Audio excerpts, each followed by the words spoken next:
नमस्कार। Technical analysis के 7वें episode में आपका स्वागत है। पिछले कुछ एपिसोड से हम अलग अलग कैंडलस्टिक पैटर्न्स के बारे में बात कर रहे हैं। हमने हैमर के बारे में बात की, उसके बाद हमने हैंगिंग मैन के बारे में बात की, उसके बाद हमने स्पिनिंग टॉप और दोजी के बारे में बात की, और अब हम बात करने वाले हैं इनगल्फिंग पैटर्न्स के बारे में।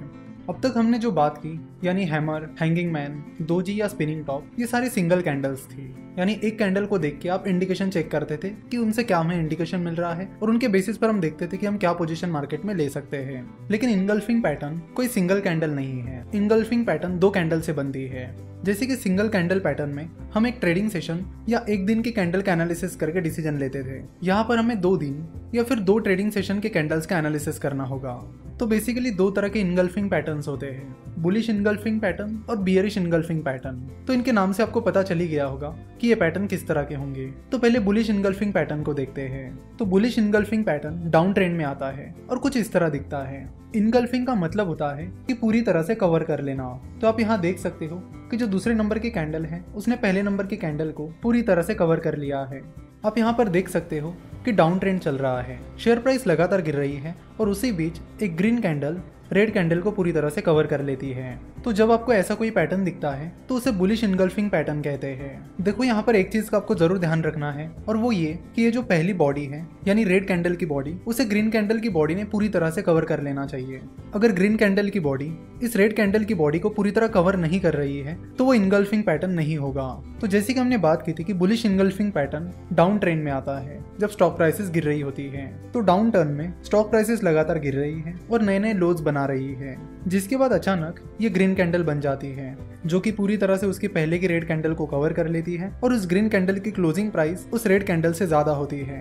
तो ये ग्रीन कैंडल हमें बताती है कि उस स्टॉक में या मार्केट में बुल्स ने एंट्री कर ली है। साथ ही उस ग्रीन कैंडल की क्लोजिंग प्राइस उसके पहले जो रेड कैंडल थी उससे ज्यादा है। तो इस ग्रीन कैंडल के दिन बुल्स ने उस स्टॉक में एंट्री कर ली है और सिर्फ एंट्री नहीं की है, उन्होंने उस दिन भर में अपना मोमेंटम भी बनाए रखा। तो बुलिश इनगल्फिंग पैटर्न हमें बताता है कि उस डाउन ट्रेंड में यानी उस बियरिश ट्रेंड में बुल्स ने एंट्री कर ली है और अच्छी खासी सक्सेसफुल एंट्री कर ली है, जिसके बाद ये एक्सपेक्ट किया जाता है कि आगे भी बुलिश पैटर्न कंटिन्यू कर सकता है, जिसके चलते ट्रेडर्स उस स्टॉक को खरीद सकते हैं। यानी बुलिश इनगल्फिंग पैटर्न हमें बताता है कि जहां पर बुलिश इनगल्फिंग पैटर्न तैयार हुआ है वहां से आगे मार्केट में बुलिश ट्रेंड आ सकता है, जिसका फायदा ट्रेडर्स उस स्टॉक को खरीद कर ले सकते हैं। जिस दिन आपको ये इनगल्फिंग पैटर्न बनता हुआ दिखाई दे रहा है उस दिन के आखिर में खरीद सकते हो। यानी जिस दिन ये ग्रीन कैंडल बन रहा है उसके आखिर पीरियड में आपको पता चल जाएगा कि यहाँ पर बुलिश इनगल्फिंग पैटर्न बन रहा है, तो उस दिन के आखिर की कुछ टाइम में आप उस स्टॉक को खरीद सकते हो, या फिर आप अगले दिन का वेट कर सकते हो और अगले दिन उस स्टॉक को खरीद सकते हो। और इन दोनों रेड और ग्रीन कैंडल में से जिस कैंडल का लो कम है उसे आप स्टॉप लॉस रख सकते हो। एक चीज हम फिर से रिपीट करेंगे कि जब भी आप ट्रेडिंग कर रहे हो तो आपको स्टॉप लॉस रखना ही रखना है। Without stop loss of trading बिल्कुल भी मत करिए। अब बात करते हैं बियरिश इनगल्फिंग पैटर्न के बारे में। Bearish engulfing pattern up trend में आता है और कुछ इस तरह दिखता है। इसमें पहले आपको ग्रीन कैंडल दिखेगी और उसके बाद रेड कैंडल दिखेगी, और जैसे कि आप देख सकते हो कि इस रेड कैंडल ने उसके पहले की ग्रीन कैंडल को पूरी तरह कवर कर लिया है। देखो, जरूरी नहीं है कि उस पूरी रेड कैंडल को उस ग्रीन कैंडल को पूरी तरह से कवर करना है। जरूरी ये है कि उस रेड कैंडल की बॉडी को ग्रीन कैंडल की बॉडी को पूरी तरह से कवर कर लेना है। तो यहाँ पर बॉडी ज्यादा मैटर करती है रादर देन की पूरी कैंडल।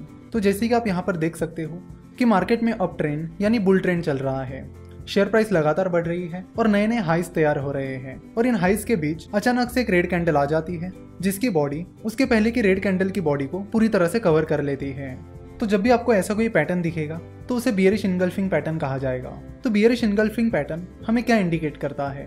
बियरिश इनगल्फिंग पैटर्न हमें इंडिकेट करता है कि मार्केट में अप ट्रेंड चल रहा है, लगातार उस स्टॉक में नए नए हाइस तैयार हो रहे हैं, उसी बीच ये रेड कैंडल आ जाती है और ये रेड कैंडल इंडिकेट करती है कि उस रेड कैंडल के दिन की क्लोजिंग प्राइस उसके पहले के दिन की क्लोजिंग प्राइस से कम है। और जैसे कि आप देख सकते हो कि उस रेड कैंडल के दिन बियर्स ने उस स्टॉक में या मार्केट में एंट्री कर ली है, जिसकी वजह से ही रेड कैंडल तैयार हुई है और उस रेड कैंडल की क्लोजिंग प्राइस उसके पहले की कैंडल की क्लोजिंग प्राइस से कम है, जिससे हमें पता चलता है कि बियर्स ने उस स्टॉक में या मार्केट में एंट्री कर ली है, जिसके चलते आगे बियर ट्रेंड शुरू हो सकता है, यानी स्टॉक गिरना शुरू हो सकता है, जिसकी वजह से आपको शॉर्ट करने की अपॉर्चुनिटी मिल जाती है। यानी ट्रेडर शॉर्ट सेलिंग करके उस स्टॉक की गिरने वाली प्राइस का फायदा ले सकते हैं। यानी बियरिश इनगल्फिंग पैटर्न के बाद ट्रेडर्स उस स्टॉक को शॉर्ट करके यानी उस स्टॉक में शॉर्ट सेलिंग करके प्रॉफिट कमा सकते हैं।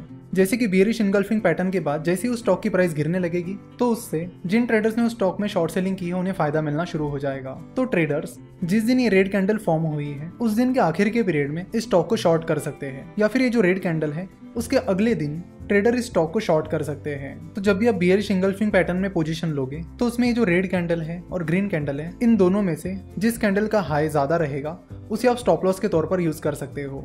बुलिश इंगल्फिंग पैटर्न से हमें पता चलता है कि डाउन ट्रेंड खत्म होने वाला है और अप ट्रेंड शुरू हो सकता है, जिसका फायदा ट्रेडर्स उस स्टॉक में एंट्री करके ले सकते हैं। वही बियरिश इंगल्फिंग पैटर्न हमें बताता है कि जो अप ट्रेंड चल रहा है वो खत्म हो सकता है और डाउन ट्रेंड शुरू हो सकता है, जिसका फायदा ट्रेडर्स उस स्टॉक को शॉर्ट करके कर सकते हैं। तो आशा करते हो कि आपको बियरिश इंगल्फिंग पैटर्न और बुलिश इंगल्फिंग पैटर्न ये दोनों भी पैटर्न अच्छे से समझ में आए होंगे। साथ ही ये पैटर्न्स क्या इंडिकेट करते हैं ये भी समझ में आया होगा। हमने ये भी बात की थी कि इन पैटर्न्स के बाद आप कौन सी पोजीशंस ले सकते हो और क्या आपका स्टॉप लॉस होना चाहिए। तो आने वाले कुछ एपिसोड्स में भी कुछ इस तरह के अलग अलग पैटर्न्स के बारे में जानने वाले हैं। हम पता करेंगे कि वो पैटर्न्स क्या इंडिकेट करते हैं और उन पैटर्न्स के बाद आप कौन सी पोजीशन मार्केट में ले सकते हैं।